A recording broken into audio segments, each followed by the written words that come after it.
Roots के ये question होते हैं जो बहुत ही आसान होते हैं, लेकिन हम देख के इनको छोड़ देते हैं। तो चलिए आज आप लोगों को सिखाता हूं कैसे इन क्वेश्चंस को बहुत आसानी से कर सकते हैं ट्रिक के साथ। मैं अमित स्वागत करता हूं आप सभी का आपके अपने यूट्यूब चैनल मैथ्स अवेयर पे। चलिए स्टार्ट करते हैं। देखिए इन क्वेश्चंस को कितने आसानी से आपको सिखाता हूं। पहले इसका डिटेल तरीका बताता हूं क्या होता है, कैसे आता है, और फिर इसकी ट्रिक आप लोगों को समझाऊंगा। आप लोग देखिए यहां नीचे एक संख्या है इसके बटे में और इसके बटे में एक संख्या है, बीच में एक साइन है प्लस का। तो इसका मतलब जब बीच में प्लस या माइनस होता है और बटे में संख्याएं होती हैं दोनों तरफ, तो हमें लघुत्तम लेना होता है।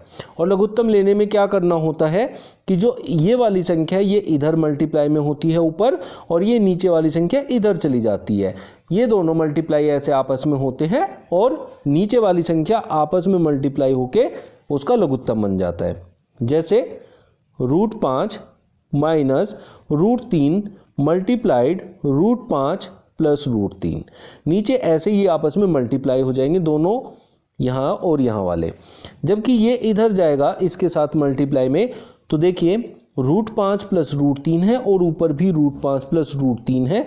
तो जब एक जैसी संख्या आपस में मल्टीप्लाई होती है तो उसका होल वर्ग बन जाता है।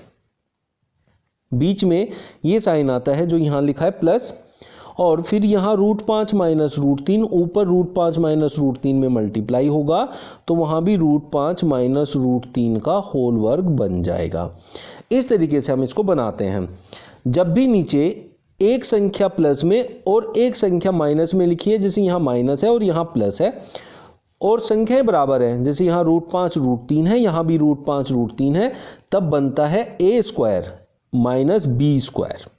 a² minus b²। a का मतलब पहली संख्या जो कि √5 है, √5 का वर्ग हम करेंगे, माइनस b का स्क्वायर होता है √3 मतलब दूसरी संख्या, उसका वर्ग हम करेंगे, ये बन जाएगा।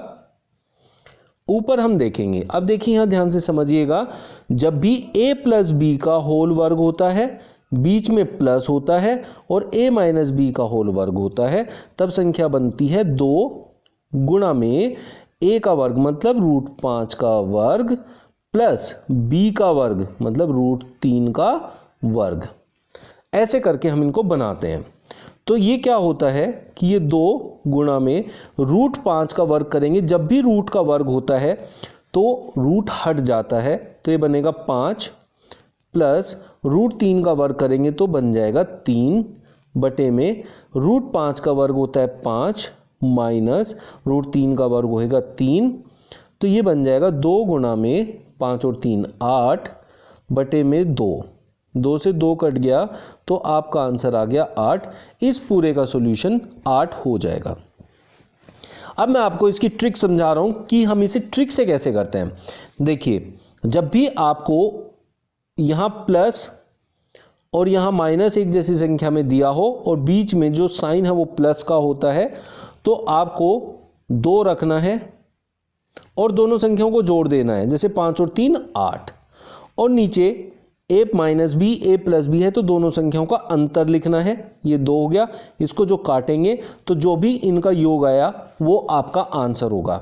तो नीचे का अंतर अगर 2 है, नीचे का अंतर 2 है तो आंसर इन दोनों का योग आता है। तो यहाँ नीचे का अंतर 2 था, 5 और 3 का अंतर 2 होता है, तो इसलिए इन दोनों को डायरेक्टली जोड़ के मेरा आंसर आ गया 8।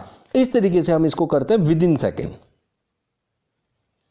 नेक्स्ट क्वेश्चन, इसमें हमारे पास रूट के अंदर जो वैल्यूज हैं उसका सबसे बढ़िया तरीका क्या होता है। देखिए सबसे आसान तरीका मैं बता रहा हूं कैसे करना है। आप ये देखिए ऊपर कितने अंकों के बाद दशमलव टोटल हो रहा है। यहां 2 अंकों के बाद है, यहां 3 अंकों के बाद है तो 5 अंक हो गए, और यहां 3 अंकों के बाद है, टोटल 8 अंकों के बाद दशमलव है। यहां भी 3 है और यहां भी 3 6 और 2 8। ऊपर 8 अंकों के बाद दशमलव बन रहा है, नीचे भी 8 अंकों के बाद दशमलव बन रहा है। इसका मतलब सारे दशमलव एक दूसरे से कैंसिल हो जाएंगे और दशमलव बचेगा ही नहीं। फिर उसके बाद सब कुछ रूट में है, पॉइंट हटते ही इस 0 की वैल्यू खत्म हो जाती है। तो ऊपर हो गया 49 इंटू 16 इंटू 9 डिवाइडेड बाय ये 81 बनेगा इंटू 36 इंटू 64, और इस पूरे के ऊपर है रूट। अब हम देखेंगे 49 जो होता है 7 का रूट होता है, 16 जो होता है इसका रूट होता है 4 और 9 जो होता है इसका रूट होता है 3। 81 का रूट जो आएगा वो 9 आएगा, 36 का रूट 6 आएगा और 64 का रूट 8 आएगा। अब हम इनको काटे तो 3 तिया 9 और 4 दूनी 8, तो ये बन जाएगा 7 बटा में 6 18 दूनी 36, तो 7 बटे 36 आपका आंसर हो जाएगा। इस तरीके से हम इनको निकाल पाते हैं बिल्कुल सही तरीके से, जिसमें आपका आंसर गलत होने के चांसेस ना के बराबर होते हैं अगर आप इन चीज़ों को फॉलो करेंगे तो इस तरीके से हम इनको कर पाते हैं। उम्मीद करता हूँ आप लोगों को सब कुछ बहुत अच्छे से समझ में आया होगा। जिसको समझ में नहीं आया है मुझे कमेंट बॉक्स में लिख सकता है, मैं उसको समझाने की कोशिश करूँगा दोबारा से कमेंट बॉक्स में एक्सप्लेन करके। चलिए मिलते हैं नेक्स्ट वीडियो में न्यू ट्रिक्स और क्वेश्चंस के साथ। Thank you.